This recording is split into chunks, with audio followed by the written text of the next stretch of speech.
Welcome students. Topic mensuration. இப்போ இந்த sum பார்ப்போம். The circumference of a circular park is 352 meter. Find the area of the park ன்னு கேட்டிருக்காங்க. Okay, அவங்க என்ன கேட்டிருக்காங்க? நமக்கு ஏரியா ஆஃப் தி பார்க் சொல்லணும். அவங்க என்ன கொடுத்திருக்காங்க? circumference of the circular park கொடுத்திருக்காங்க. That is 352 meter. So circumference of a circular formula 2 pi r. Okay, so அப்போ 2 pi r ஈக்குவல் டு என்ன உங்களுக்கு கொடுத்துருக்காங்க இல்லையா? 352. ஓகே, அதை அடுத்து சப்ஸ்டிட் பண்ணிக்கோங்க.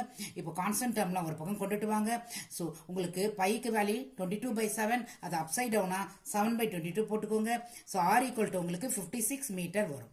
இப்போ area of the circle calculate பண்ணுங்க. Area of the circle formula என்ன நம்மளுக்கு? Pi r square units. So பைக்கு 22/7 போடுங்க, ஆருக்கு 56 போடுங்க. தட் இஸ் ஆர் ஸ்கொயர் இருக்கிறதால 56 into 56 போடுங்க. இப்போ கால்குலேட் பண்ணுங்க. இப்போ உங்களுக்கு வேல்யூ 9856 சென்டிமீட்டர் ஸ்கொயர் வரும். Okay students, educate to elevate.